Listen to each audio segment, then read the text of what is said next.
Mana ini diguyur hujan deras sejak Kamis sore hingga malam hari, ratusan rumah Perumnas 3 Kota Bekasi, Jawa Barat dilanda banjir. Warga mendesak Pemkot Bekasi segera perbaiki sistem drainase.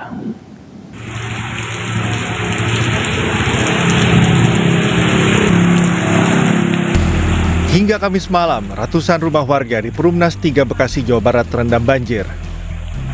Ketinggian air yang mencapai 80 cm membuat aktivitas warga terganggu. Sejumlah kendaraan roda 2 yang nekat melintas mengalami mati mesin akibat terendam air. Selain intensitas hujan, kondisi drainase yang buruk menjadi penyebab utama banjir. Sepi usahanya. Sepi. Berarti keganggu Bade ya? Ya. Bade harapannya apa sih Bade? Biar jalan nih nggak banjir langganan terus. Betulin. Perumnas 3 Arenjaya merupakan salah satu perumahan di wilayah Kota Bekasi yang kerap dilanda banjir. Warga berharap pemerintah Kota Bekasi segera memperbaiki sistem drainase yang buruk agar persoalan banjir segera teratasi. Dari Bekasi, Jawa Barat, Rahmat Hidayat, iNews melaporkan. Hujan deras membuat aliran kali di Kelurahan Kalijaga, Kota Cirebon meluap hingga merendam permukiman warga. Puluhan warga pun terpaksa dievakuasi ke tempat yang lebih tinggi untuk menghindari banjir. Apa ya? Ini kalau tambah tinggi yang di tengah kasihan. Hujan deras yang melanda kota Cirebon membuat sejumlah aliran sungai meluap dan merendam rumah warga pada Kamis malam. Bahkan saat banjir terjadi, ketinggian air mencapai 1,5 meter. Dengan menggunakan perahu karet, petugas dari BPBD Kota Cirebon mengevakuasi puluhan warga korban banjir ke tempat yang lebih tinggi. Banjir rutin terjadi setiap akhir tahun yang disebabkan tingginya curah hujan dan mengakibatkan air kali meluap. Begitunya langsung tinggi, nggak kecil dulu langsung tinggi gitu. Langsung tinggi, langsung masuk karena rumah dari juga? kali, langsung masuk rumah. Berarti ini tuh rutin?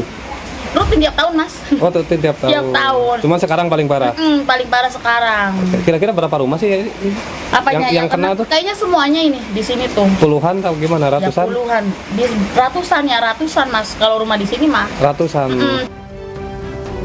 Selang beberapa jam kemudian, banjir perlahan surut dan warga langsung membersihkan sisa-sisa lumpur yang masuk ke dalam rumah. Dari Cirebon, Jawa Barat, Mahardika, iNews melaporkan.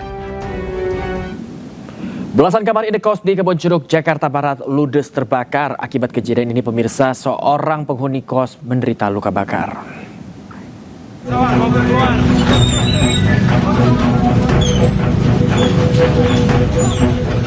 19 kamar indekos di Jalan Kedoya Raya, Kebonjeruk, Jakarta Barat terbakar pada Kamis malam.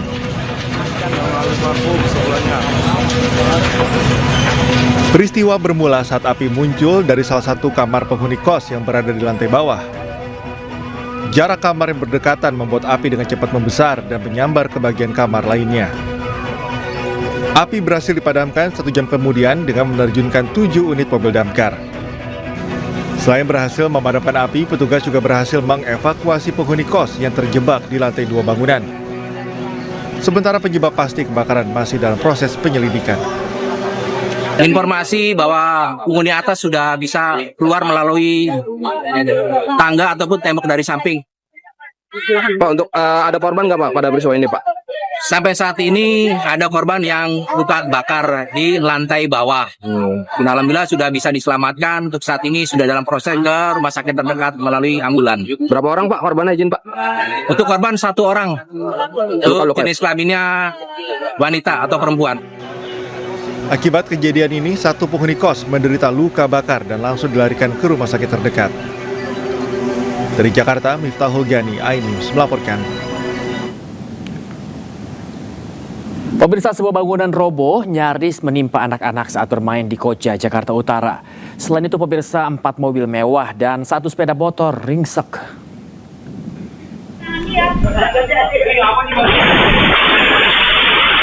Bangunan yang dijadikan tempat parkir warga Gang Waru Koja, Jakarta Utara tiba-tiba ambruk dan terekam CCTV. Sejumlah anak-anak yang sedang bermain di sekitar bangunan berlari menyelamatkan diri dari bangunan yang tiba-tiba roboh. Sebanyak 4 buah mobil mewah dan 1 sepeda motor rusak berat akibat tertimpa reruntuhan beton bangunan. Objek yang tertimpa saat ini yang setelah kita lihat dari belakang hanya mobil 4 buah dan motor 1. Kedengarannya kenceng banget sih, terus keluar debu semua, terus dikira ada gempa atau apa. Itu kedengarannya kenceng? Kenceng banget. Saya di dalam rumah. Tidak ada korban jiwa dalam peristiwa ini, namun kasusnya kini ditangani Polsek Koja Jakarta Utara. Dari Jakarta, Sofian Firdaus, iNews melaporkan. Pemirsa, lebih dari sepekan berlalu, kasus pembunuhan terhadap anak petinggi PKS Cilegon masih menjadi misteri. Rusaknya CCTV menjadi salah satu penyebab polisi sulit mengungkap kasus tersebut.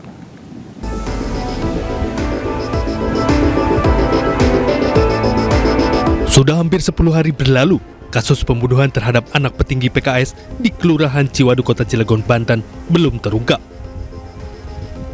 Rumah mewah tempat korban ditemukan tewas mengenaskan ini pun masih terpasang garis polisi. Sementara keluarga korban kini menempati rumah lain.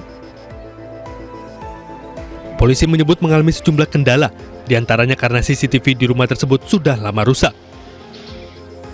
Ditambah lagi pada saat kejadian ataupun setelah kejadian, kondisi hujan lebat sehingga banyak jejak yang hilang saat olah tempat kejadian perkara. Hingga kini polisi telah memeriksa 18 saksi dari pihak keluarga dan non-keluarga.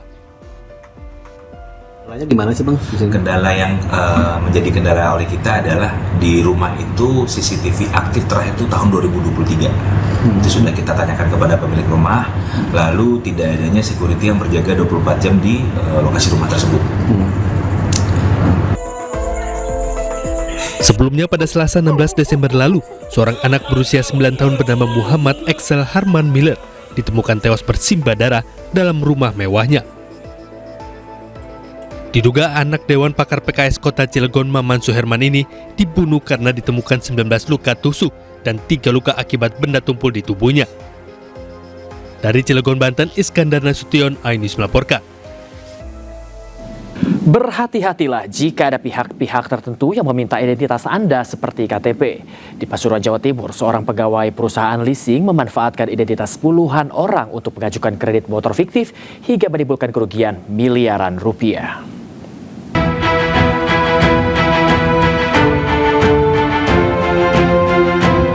Alvan Guntur Nuriansyah, mantan karyawan PT Summit Auto Finance atau SOF Pasuruan, hanya bisa pasrah saat Majelis Hakim Pengadilan Negeri Pasuruan, Jawa Timur membacakan putusan pada Selasa siang kemarin.